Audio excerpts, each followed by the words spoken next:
And now we have an update and correction to a story we brought you last night. Here is KCBD News Director Matt Ernst. Karen, we reported the Texas Tech system is suing a student. That is not correct. The Tech system in the U.S. Patent and Trademark Office has filed opposition to Cade Brunson's attempt to trademark Rush the Jones for merchandise he is selling. Now, this follows the song Brunson wrote after his roommates were arrested for rushing the field at a Tech game.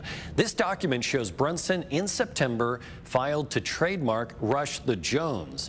In March, a law firm representing the university system sent a cease and desist letter to Brunson.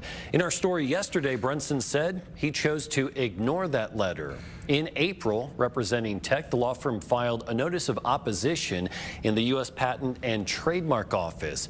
It explained Rush the Jones could cause confusion with the official Tech brand and Jones trademarks, and because the brand originated from illegal activity, it could inspire others to rush the field in an attempt to gain publicity or profit. Now, you may have a t-shirt or some other merchandise with Jones Stadium on it. We confirm there are multiple licensees who, over the years, have gone through the proper channels and paid the fees to do that. Now, back to this case. To reiterate, no lawsuit has been filed. This was a filing of opposition to the trademark request to sell merchandise. We regret this error. I apologize to you and to Tech. Karen? Thank you.